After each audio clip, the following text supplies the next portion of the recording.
በጥንታዊ ሰሜናዊ አረቢያ ወይም በአሁኗ ሳዑዲ አረቢያ የሰሙድ ጎሳዎች ዝነኞች ነበሩ። በዛ ረባዳ በረሃማ ምንጮችን እየቆፈሩ አትክልት ያለማሉ። ቋጥኝ እየቆረጡ ህንጻዎችን ይገነባሉ። የእጅ ስራዎችን የሚያውቁ ባህር ተሻግረው ለንግድ ይመጣሉ። በዚህም ስራቸው ሀብታምና የታፈሩ ሆነዋል። ስማቸውም በቀደምት የአስሪያ መዛግብቶች ላይ በስፋት የተወሳ ሆነ። ይሁን እንጂ ሰሙዶች በተውሂድ ጉዳይ ከበፊታቸው ከጠፉት የአንድ ህዝቦች መማር ያልቻሉ ጃሂሎች ቂሎች ነበሩና በእጆቻቸው ለጠረቧቸው ጣዖቶች መስገድ ጀመሩ። እነርሱ የሚጠብቋቸውን ቁሳቁሶች ከመጥፎ ነገር እንዲጠብቋቸው ይለምኗቸው ነበር። በዚህ ጊዜ አላህ ሱብሓነሁ ወተዓላ ወንድማቸው የሆነውን ሷሊህን ለነብይነት አስነሳላቸው። ሷሊህም አላህ ለህዝቡ የሰጣቸውን ጸጋ ለማስታወስ ከጣዖት አምልኮ እንዲርቁ ደጋግሞ ጠየቃቸው። ህዝቦች ሆይ አንድ አላህን ተገዙ፣ ከእርሱ ሌላ ለእናንተ አምላክ የላችሁም። እርሱ ከምድር ፈጠራችሁ፣ በውስጧ እንድታለሟትም አደረጋችሁ። ብልሆች ሆናችሁ ከጋራዎች ቤቶችንም ትጠርባላችሁ። አላህን ፍሩ ታዘዙኝም አላቸው።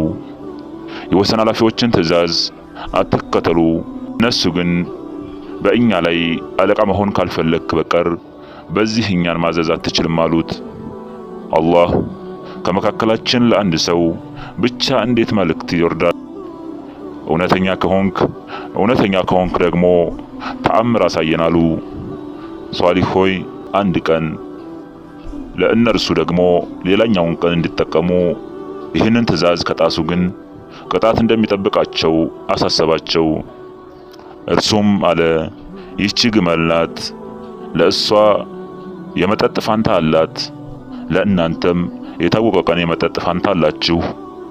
በክፉም አትንኳት፣ የታላቅ ቀን ቅጣት ይይዛችኋልና። ግመሏም አብራቸው መኖር በጀመረች በጥቂት ቀናት ውስጥ ወለደች። ወተቷም ከመብዛቱ የተነሳ የከተማውን ሰው በሙሉ ታጠግብ ነበር። በዚህ ሁኔታ ጥቂት እንደቆዩ እነዛ የካዱት ግመሏን ብንገላት ውሃውን በብቸኝነት እንጠቀማለን በማለት ሊገሏት አሴሩ። ከዛም አማኞቹ ጋር በመሄድ ሷሊህ ከጌታው መላኩን ታውቃላችሁ አሏቸው። አማኞቹ ሲመልሱም አዎን እርሱ በተላከበት ነገር አማኞች ነን አሉ። ይህንን ክህደታቸውንም ለማረጋገጥ ግመሏን ለመግደል ተጣደፉ። ከእነርሱም በጣም ጠማማው አብደላህ ኢብን አማህ የተባለው ተጠራና በስለት ወጋት።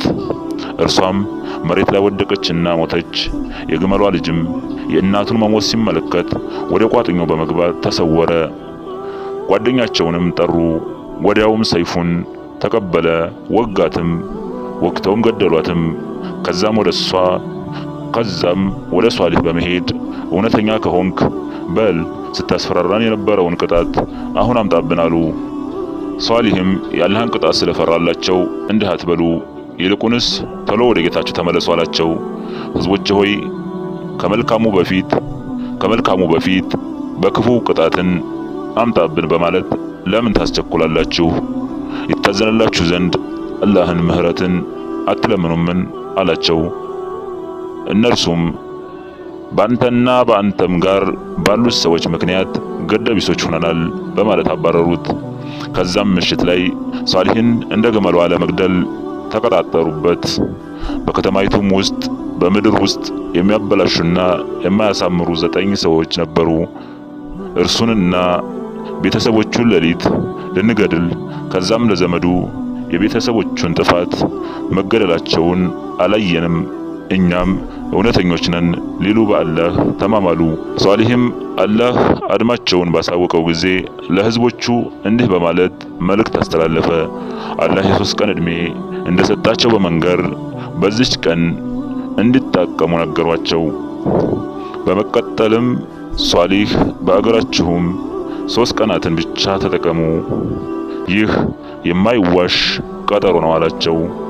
ይህ በሆነ በማግስቱ ሰሙዶች ሷሊህ ቃል በገባላቸው መሰረት ከእንቅልፋቸው ሲነሱ ፊታቸው ቢጫ ሆኖ አገኙት።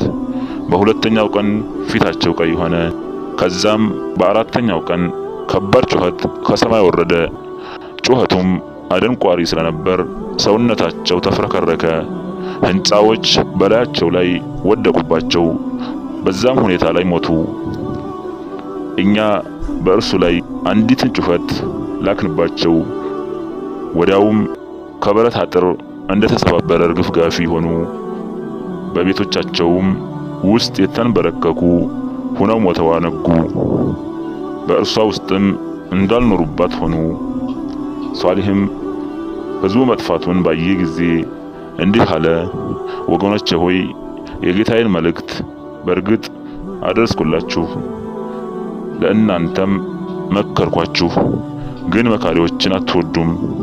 ከዛም ፊቱን አዞረና አማኞቹን ይዞ አገሩን ለቆ ወጣ።